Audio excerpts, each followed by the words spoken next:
Hi everyone! Welcome back to our channel. Nasa kotse na naman kami. Pero mamaya yung talk namin, try namin umupo dun sa bahay. Ano nga bang pag-uusapan natin? Yung interest rate. Yung experience namin sa mortgage. Especially, parang napag-usapan na natin, pero yung mortgage rate, and then, ano yung mga terms, ano yung mga, basta, gutom na. Papunta kami dito sa Monkey. Sabi namin masubukan nga dahil kasi mukhang maganda masarap yung review, saka okay yung review. Ang hirap naman ng parking dito. Oh my. Yeah. Massage and spa. Cheongdam. Where is that? Yun na yung Monkey, pero walang parking. Doon na lang sa likod ng Glowfish. No choice nga. Buti nga magaling si Alex mag parallel parking kasi ako kung ako yung nasa posisyon na yan, nahanap na lang ako ng hindi parallel parking. Wala na kasi akong practice eh, kaya medyo malabo tayo dyan, tagilid tayo dyan kahit may camera pa yan. Din mahirapan din. Masikip naman kasi. Masikip.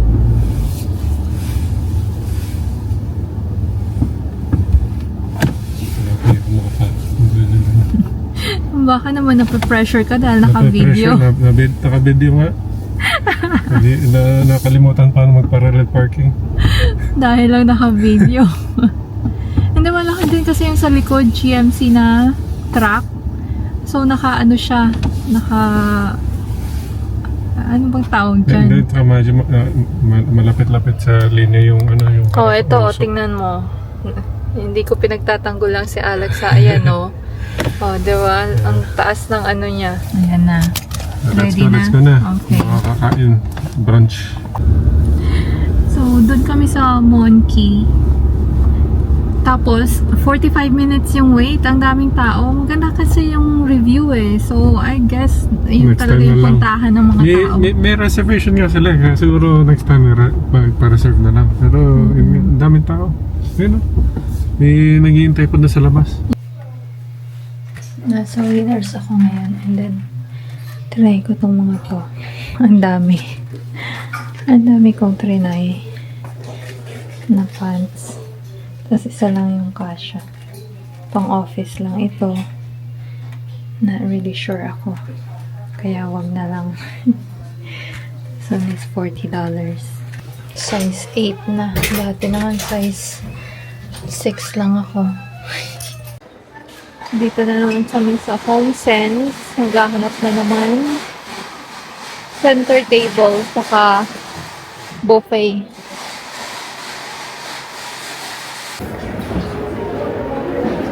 Ito parang okay na center table. How much siya?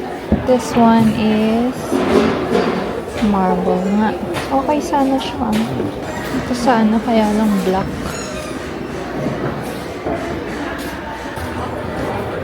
$400 pala to. Ang mahal naman.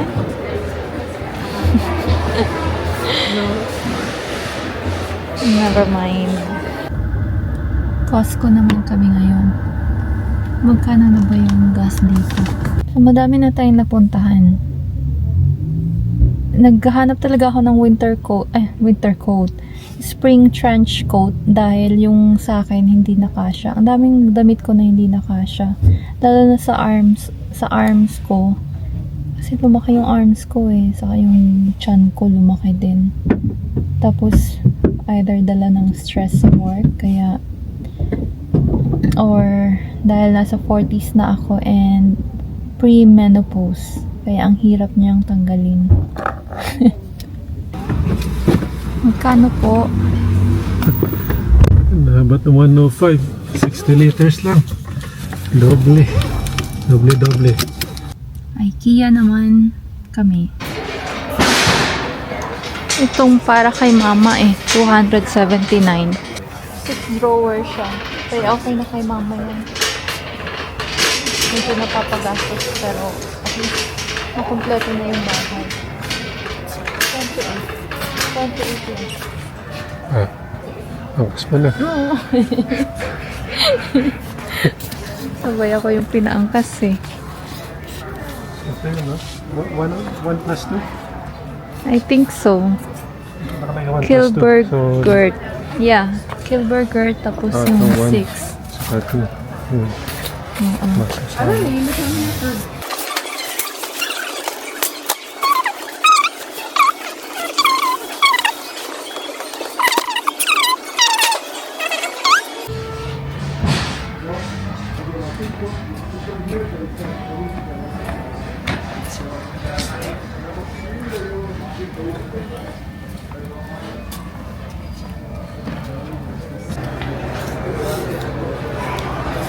Ito naman sa tech area namin ilalagay.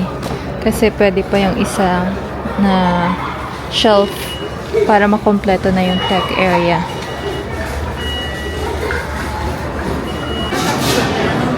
Daming tao dito. Line up, tapos may nagugustuhan si Alex.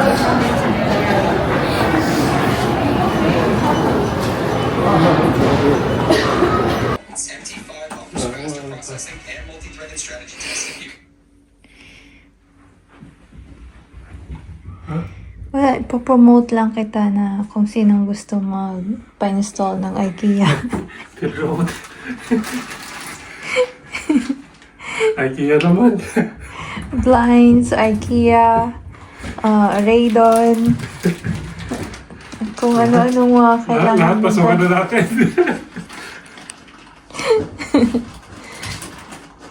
Para may extra income tayo, diba? Kaya nga eh, kailangan makahanga sa budget. Daming gastos. Ano, patapos na niya. Ito yung para kay mama. Ito yung kinuha natin kanina sa IKEA. So, ginagawa na niya. Hindi niya pinagpabukas. Ginawa na Baka ngayon. magamit na, di ba? Pero mga drawers pa kailangan buuin. Oo.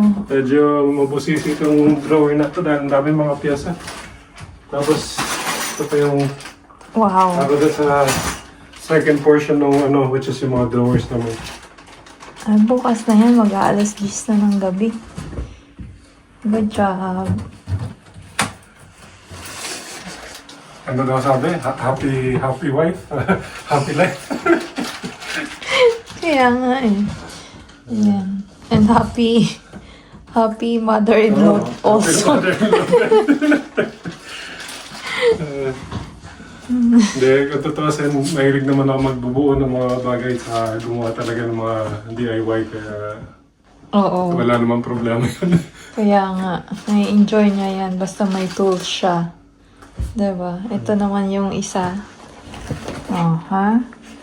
Alam ko nai-enjoy kayo pag nakikita niya tong isa. Gusto makipaglaro ang binibigay na sa akin.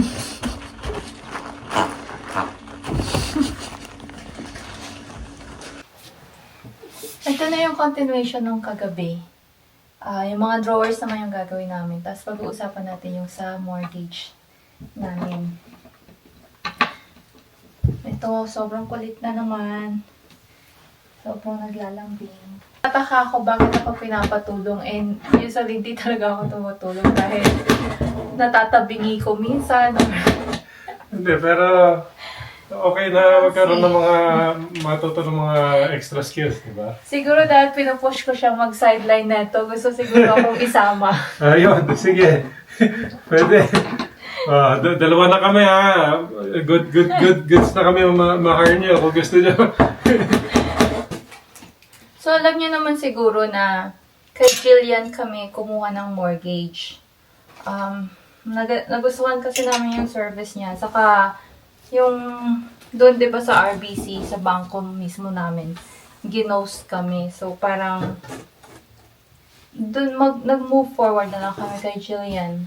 Again, disclaimer lang, hindi kami affiliated sa kung ano man company o kung sino man binabanggit namin sa mga video namin. In this case, nag-decide kami mag-move forward na gamitin nga yung mga services ni Jillian. Sabi ko nga kay Alex, kung nakakakuha ba si Jillian ng clients dahil sa amin, pwede kaya mag-request ulit ng Biko? Biko lang gusto namin, Biko.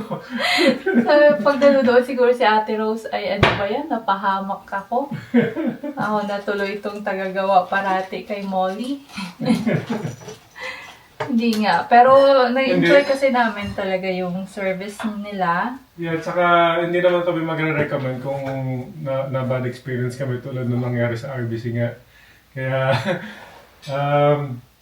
it is what it is regarding that. Pero happy nga kami na at least si Jillian talagang na-provide niya yung swak na mga pangangailangan namin in regards to makakuha ng mortgage. Kung napupunan nyo, ito lang ha. Hirap na ako. Pinaikot-ikot ko na, pero ito, nakuha ko na. Nakita ko na kung nasa na yung mga butas. So, yun. Ito yung mga nabigay niya sa amin na choices. Merong variable, merong fixed, merong 3 years, merong 5 years, merong 30 years, tapos merong 25 years. Yung 5-year fix na binigay niya sa amin is 4.34%. So, ang magiging monthly nun is 1,987.84 cents. Sa mga hindi na lang namin i-disclose kung magkano yung dineposit namin. Sa mga magaling mag-math dyan, huwag nyo na lang din i-comment sa baba, please. Pero yun nga, kasi yun nga isa sa mga nagtatanong is magkano yung mortgage namin, monthly na payments namin. Kaya yung i-disclose na namin na monthly payment is based dun sa deposit na nilagay namin sa bahay at kung magkano yung Purchase price. purchase price. Yeah. Hindi na rin din namin pwedeng i-disclose yung purchase price kasi sabi ng builder namin, sobrang special kasi yung pricing na binigay sa amin. Pero kung gusto nyo pumunta kay Morrison, please let us know. We'll try to help you. Yeah. Yun yung ano doon, kasi nga good relationship kami doon sa Morrison dahil nga third house na ito na binili namin. At yung area manager doon talagang sinabihan kami na kung sakali man na kumbaga may refer na rin sa kanila. Sisiguraduhin nila na mabibigyan ng discount yung mag-move forward sa kanila at kung sakali man magkakaroon kami ng referral fee.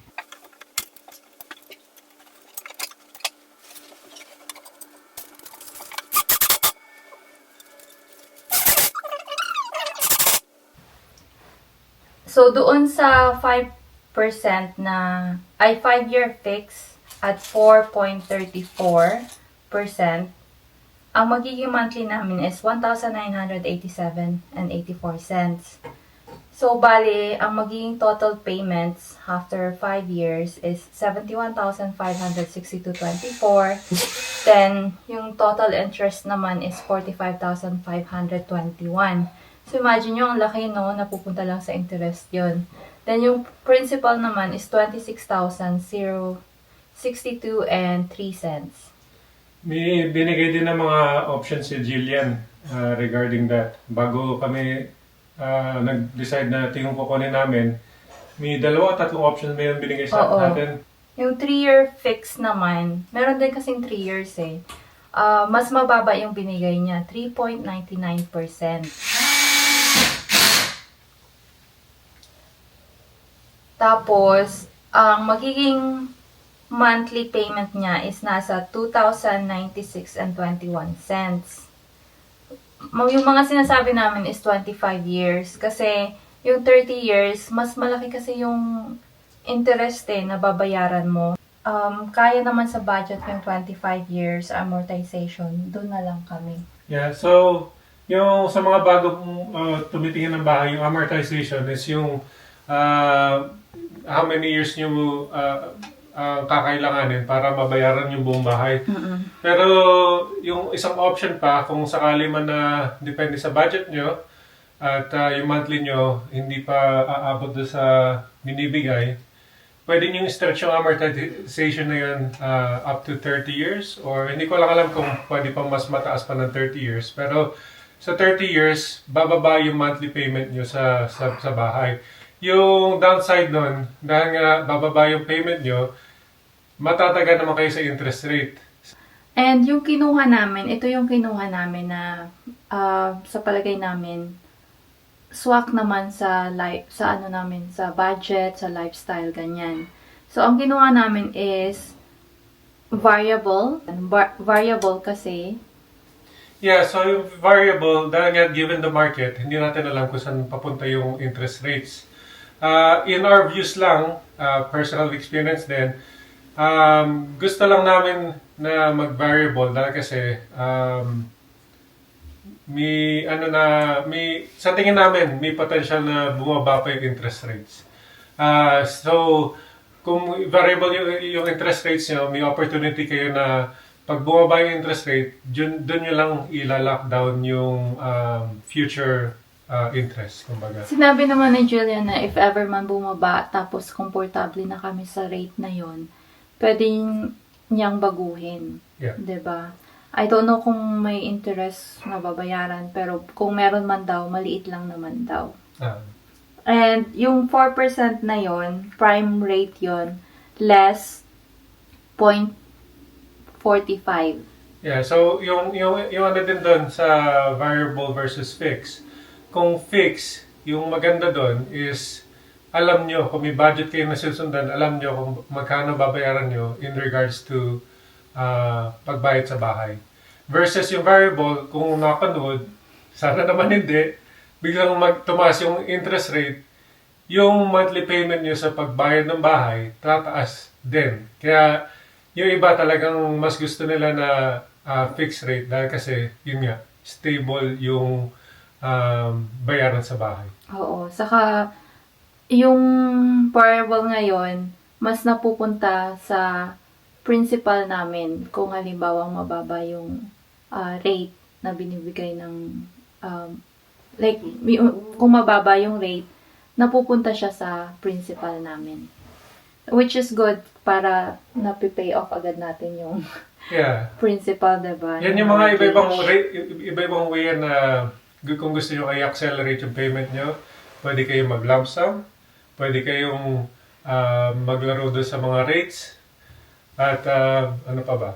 Meron din yung, kung gusto nyo dagdagan yung monthly nyo, pwede yun. May accelerated.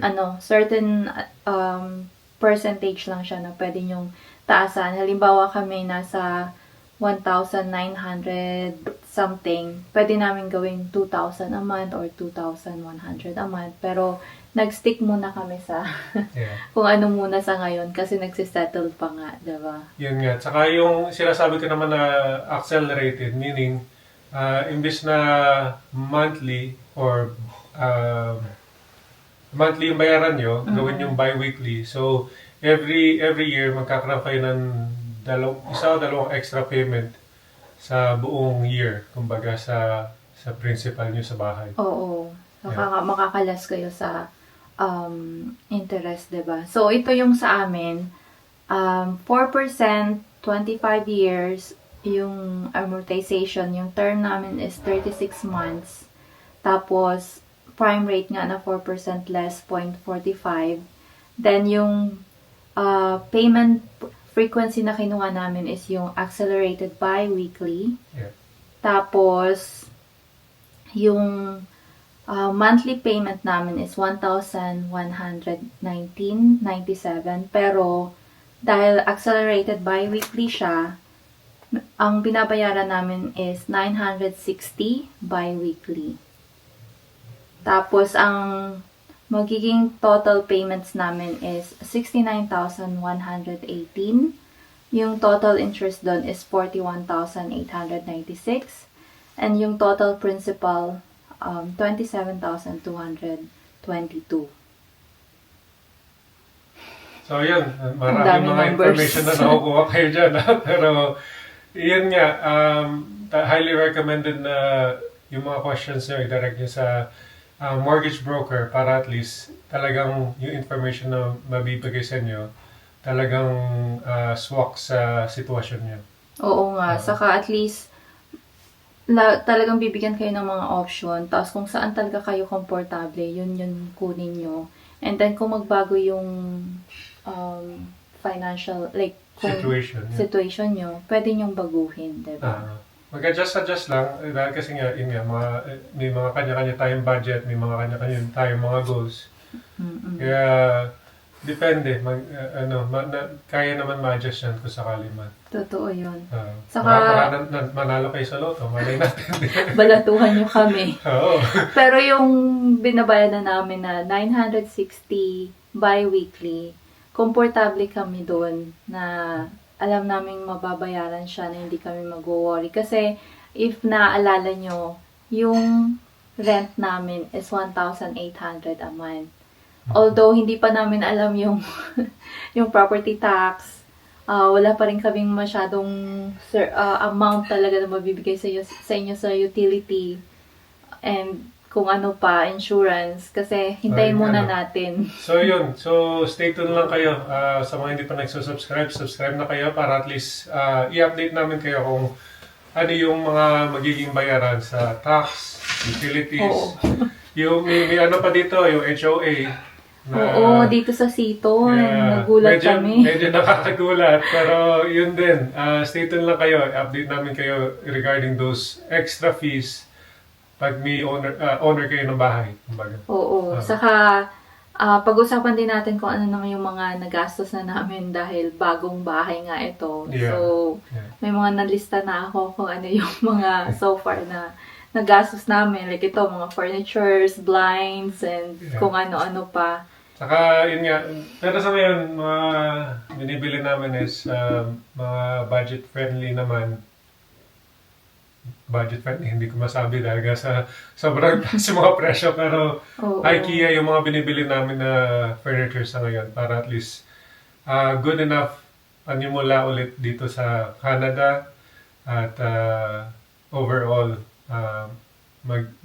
mamuhay kami ng komportable kahit pa paano. Oo. Saka komportable kami. Kahit iba kasi dati, yung Revolve kami, Q3, kung ano-ano mga high-end. Pero ngayon, high-end furniture ang tawag nila na known brand. Okay naman kami. Hindi ko na siya nakikita na, dapat maganda yung furniture natin, ganyan-ganyan.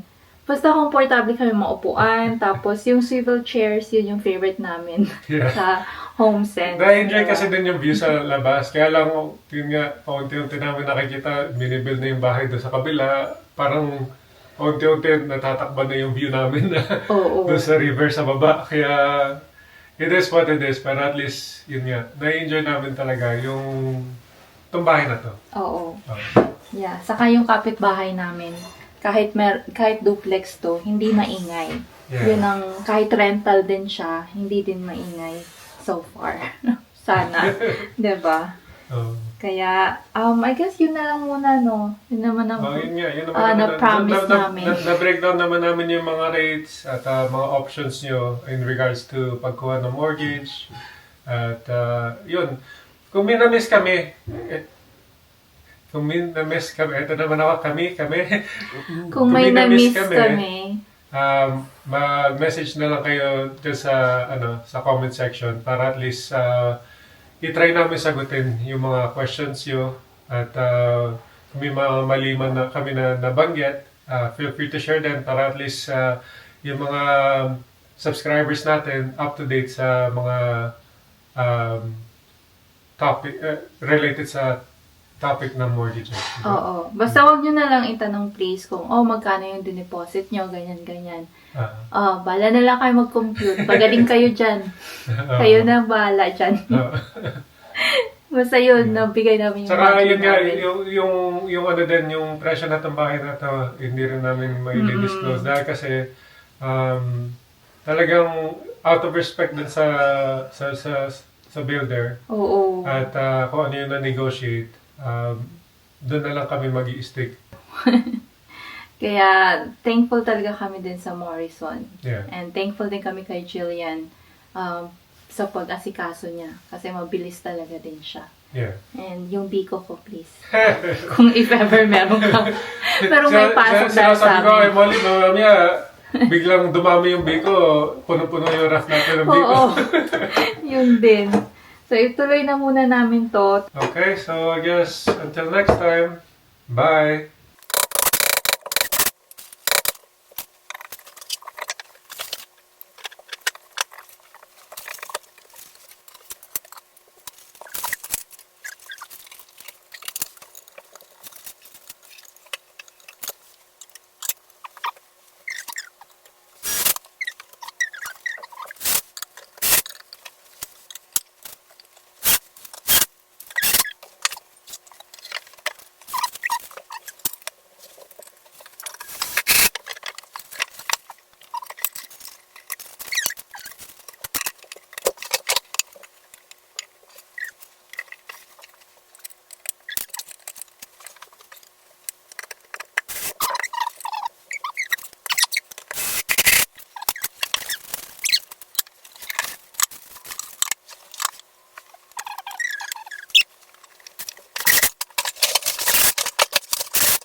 Good job, good job. Tada! Okay Okay yung size niya. Madami yung malalagay mo. Matula na ako papunta. Happy? Are you happy, Brie? Come here. Come. Ikaw na lang ang Tada!